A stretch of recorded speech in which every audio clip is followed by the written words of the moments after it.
Assalamualaikum warahmatullahi wabarakatuh. Sampai bertemu lagi siswa-siswi perawat SMK Pasundan kelas 10. Alhamdulillah di kesempatan ini seperti biasa Bapak akan melanjutkan materi pembelajaran anatomi fisiologi dengan melakukan pembelajaran jarak jauh. Sehingga Bapak membuat penjelasan dengan cara presentasi di tutorial YouTube yang Bapak bikin di kesempatan ini. Adik-adik semua, sebelumnya kita sudah membahas tentang anatomi atau organ sistem pernapasan, pemeriksaan diagnosis sistem pernapasan. Nah, yang sekarang Bapak akan membahas tentang pemeriksaan fisik daripada sistem pernapasan. Adik-adik semua, pemeriksaan fisik di saluran pernapasan itu bisa dilakukan dengan secara pemeriksaan anterior dan posterior. Kalau anterior itu pemeriksaan dilakukan dengan melihat kondisi bagian organ bagian depan, sedangkan posterior adalah dilakukan pemeriksaan dengan bagian belakang. Nah, tentunya antara anterior dan posterior juga itu ada pemeriksaan fisik dengan teknik tertentu. Seperti ada pemeriksaan secara dengan palpasi, ya. Palpasi itu dengan cara rabaan, dengan cara inspeksi, ya, dengan cara melihat keadaan pasien, dengan cara perkusi, ya, dengan cara mengetuk, dan bisa dengan cara auskultasi, tentunya menggunakan sebuah alat yang namanya stetoskop. Nah, adik-adik semua, di penjelasan ini Bapak akan menjelaskan tentang pemeriksaan fisik dengan cara inspeksi, ya. Nah, inspeksi pada apa? Nah, tadi pada organ anterior, pada organ dada. Nah, caranya bagaimana? Yang pertama, nah, bahasan yang pertama, dan pemeriksaan fisik itu tadi yang sebelumnya Bapak jelaskan bisa dengan cara inspeksi, ya, inspeksi pada dada. Apa itu inspeksi? Pemeriksaan dengan cara melakukan pengamatan, melihat keadaan kondisi pasien. Nah, untuk menginspeksi dada, apa yang harus dilakukan pertama kali? Posisikan pasien dengan posisi duduk, ya. Jadi didudukin dulu, disuruh duduk dulu pasien. Yang selanjutnya, hitunglah pernapasan pasien selama 1 menit.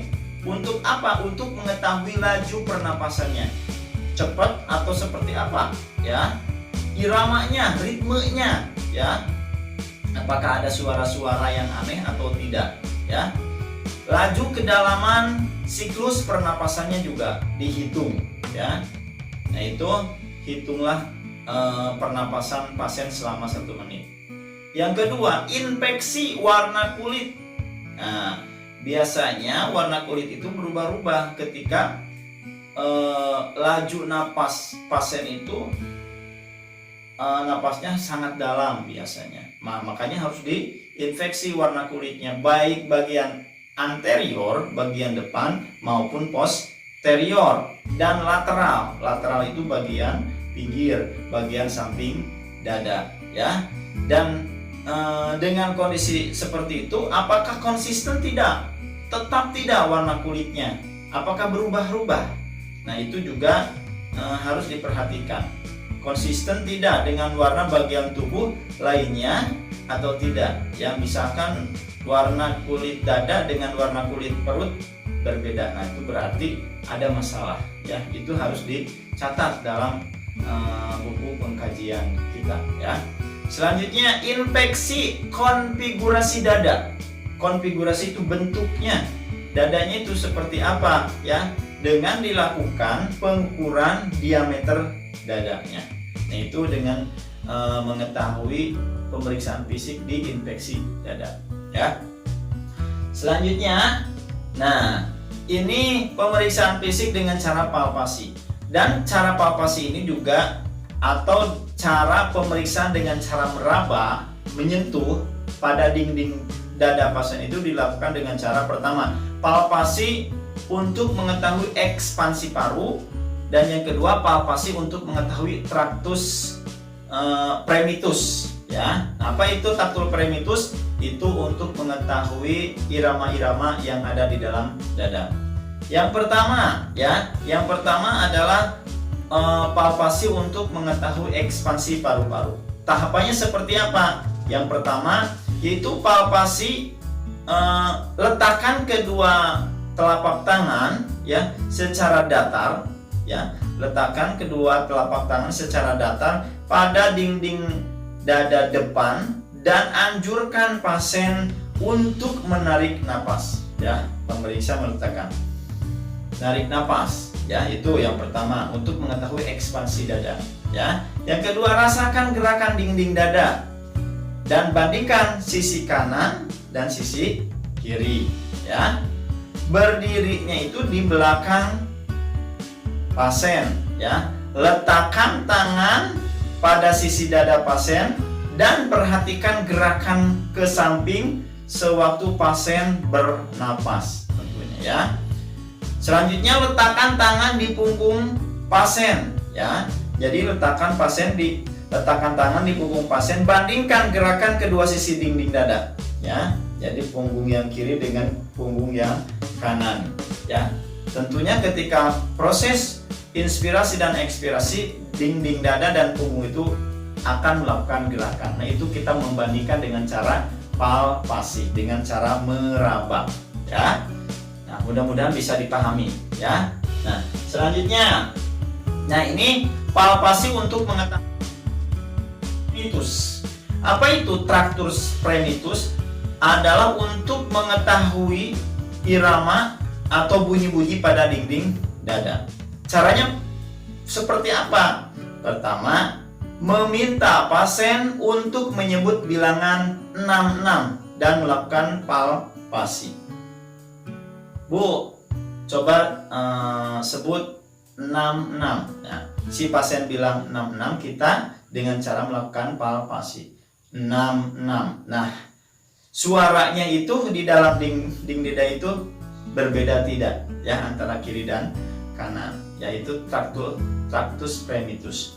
Yang kedua, letakkan telapak tangan pada bagian belakang dinding dada dekat apeks paru-paru. Apeks itu bagian puncak ya, bagian atas paru-paru ya, letakkan ya. Ulangi langkah yang B, yaitu dengan tangan bergerak ke bagian basis paru-paru ya. Ulangi langkah terus bergerak dipindah ke bagian basis, bagian dasar paru ya. Jadi di ujung ini diafragma ya. Itu bandingkan suaranya dengan si pasien menyebut 66 ya. Itu ketika ada masalah biasanya ada agak beda ya palpasinya itu ya. Bandingkan fremitus pada kedua sisi paru-paru serta antara apek dan basis ya paru-paru. Nah, itu bandingkan apakah taktil fremitusnya itu berbeda atau tidak. Nah, lakukan palpasi taktil fremitus ini pada dinding dada anterior.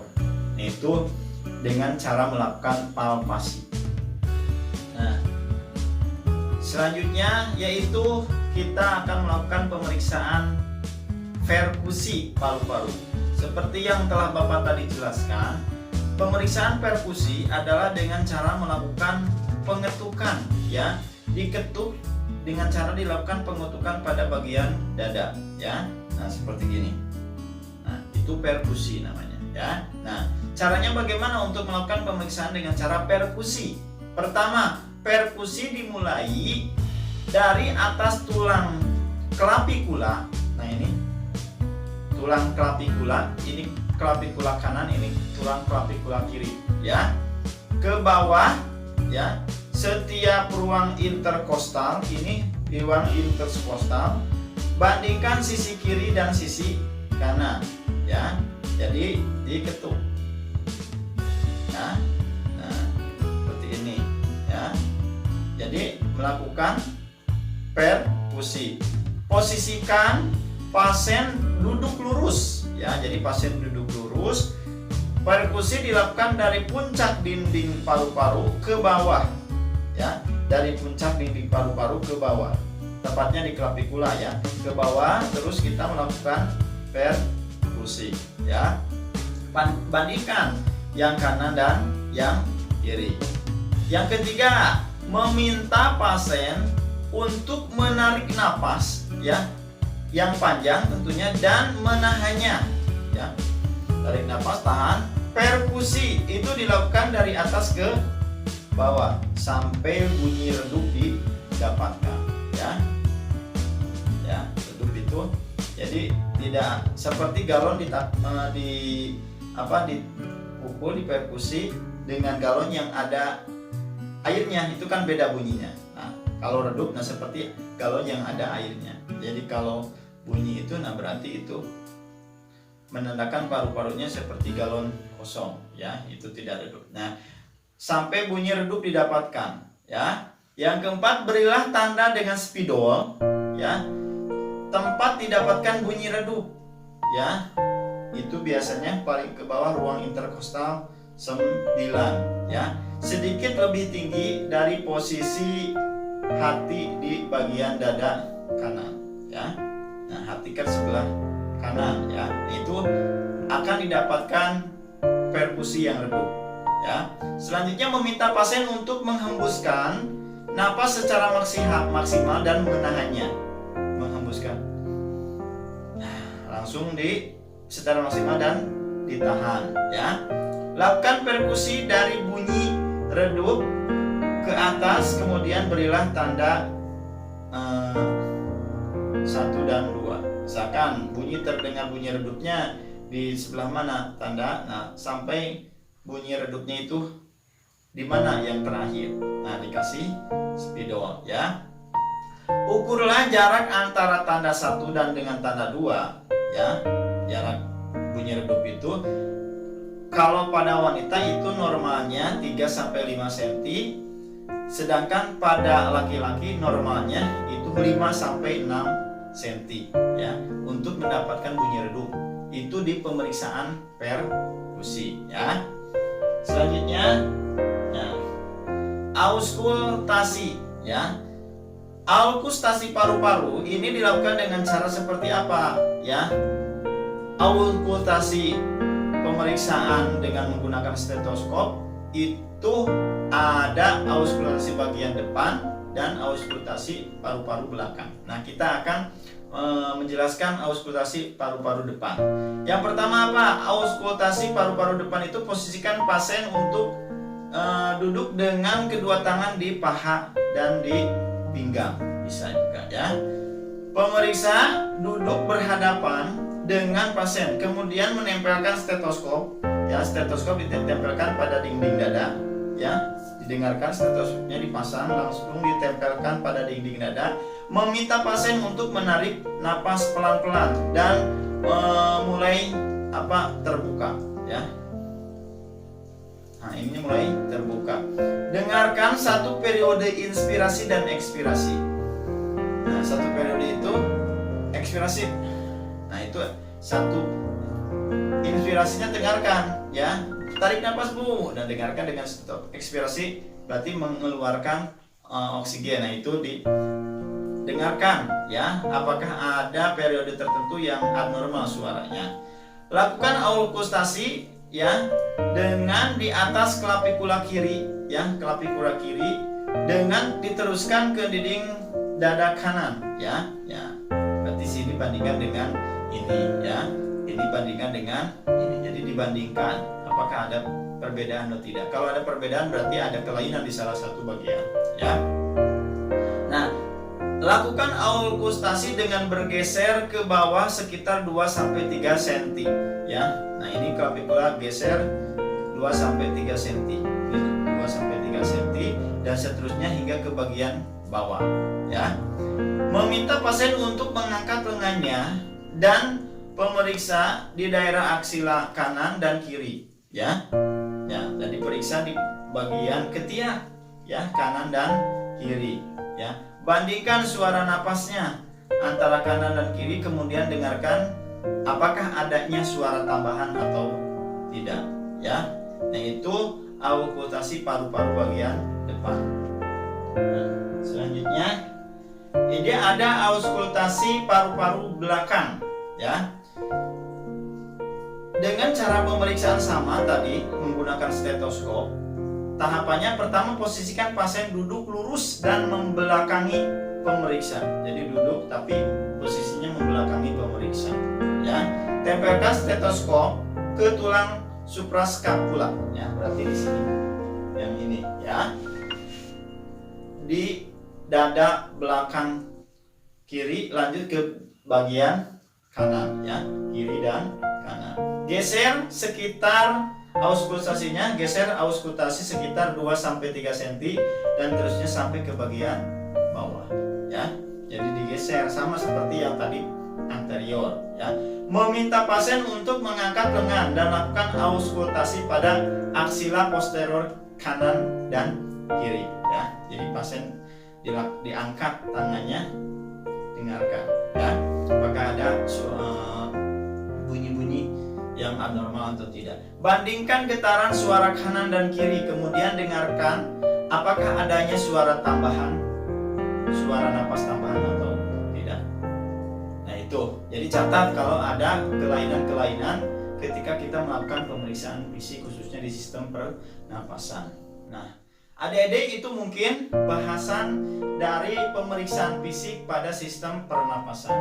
Ada pemeriksaan infeksi tadi, palpasi, perkusi, dan auskultasi. Mudah-mudahan pemaparan penjelasan yang Bapak berikan bisa dipahami, walaupun memang tidak maksimal ya pahamnya. Nanti sambil berjalan bisa langsung ditanyakan ke Bapak, ya. Itu saja. Terima kasih atas perhatiannya. Mudah-mudahan bisa dipahami. Wassalamualaikum warahmatullahi wabarakatuh.